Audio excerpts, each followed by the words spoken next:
అర్థమవుతుందా? మన యొక్క జీవితాల్లో తొందర పెట్టే ఏ సమస్య అయినా మనను ఒక వ్యక్తి ద్వారా మన శోధన వచ్చినప్పుడు, ఒక వ్యక్తి ద్వారా మనకు బాధ వచ్చినప్పుడు మనము ఆ యొక్క సమస్యలోనికి విసిరి వేసుకోకూడదు. కానీ దేవుని సన్నిధిలోకి వెళ్ళి, అయ్యా ఇగో ఈ సమస్య వస్తుంది, ఈ యొక్క బాధ మాకు కలిగింది, మేము నీ యొక్క సన్నిధిలోకి వచ్చి ఉన్నాము, ఈ యొక్క సమస్యకు నువ్వు పరిష్కారం చూపు అని చెప్పేసి దేవుని సన్నిధిలోకి వెళ్ళుట ఎట్లుంటది, ఆ యొక్క సమస్యలోనికి మనల్ని మనం విసిరేసుకుంటే ఎట్లుంటది అంటే, మనల్ని మనం విసిరేసుకుంటే సౌలు వలె ఉంటుంది మన జీవితం. హల్లెలూయా. అర్థమవుతుందా? పగ తీర్చుట నా పని, నేనే ప్రతిఫలం ఇత్తునని యెహోవా మనకు వాక్య రూపకంగా ఆయన మనకు పలికినట్టుగా మనం చూస్తున్నాం. హల్లెలూయా. ఎవరి పని పగ తీర్చుట? ఆయన ప్రజలపైకి వచ్చిన వారిపైకి పగ తీర్చుట ఎవరి పని అయి ఉందంటే అది యెహోవా పని అయింది, అది రాజు యొక్క పని అయింది, అది మన దేవుని యొక్క పని అయింది. హల్లెలూయా. అర్థమవుతుందా? ఇక్కడ ఫిలిష్తీయులు నా మీద పడుతురేమనుకొని నేను భయపడి నేను దహన బలులను నన్ను అర్పించిన అని చెప్పేసి చెప్తుండు కదా. ఫిలిష్తీయులు పడ్డా గానీ నిన్ను రక్షించుటకు గొప్ప రాజు ఉండు. హల్లెలూయా. నువ్వు అది చూడలేకపోయినావు, నువ్వు రాజుగా ఉన్నావు కానీ నీ పైన రాజు ఉండు. హల్లెలూయా. అది చూస్తే నీ పైన ఉన్న రాజును నువ్వు చూసినట్టయితే నువ్వు అంత తొందరగా ఆ యొక్క నిర్ణయాలు నువ్వు తీసుకోనకపోతుంది. హల్లెలూయా.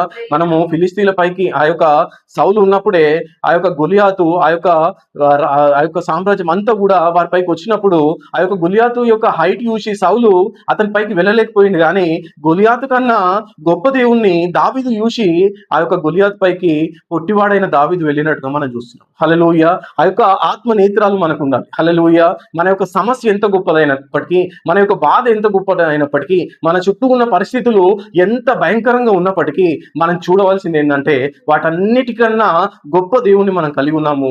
ఆయన వైపు మన యొక్క దృష్టిని పెట్టవలసి ఉంది. హల్లెలూయా.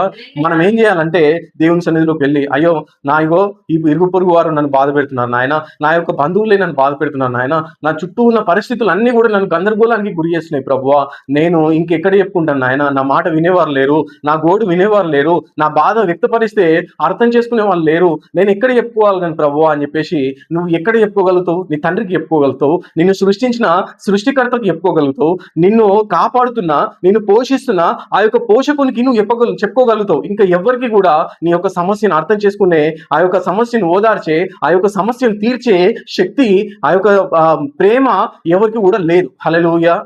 అర్థమవుతుందా? ఎవరికి ఉంది ఆ యొక్క శక్తి, ఎవరికి ఉంది ఆ యొక్క ప్రేమ అంటే నీ కొరకు చనిపోయి నీ కొరకు ఆయన తిరిగి లేచి నిన్ను కాపాడుటకు మరలా రెండవసారి మానవ శరీరంలో ప్రత్యక్షమై ఆయన యొక్క రెక్కల కిందికి తీసుకుంటున్న ఆయన ప్రేమకుంది ఆ యొక్క శక్తి. హల్లెలూయా.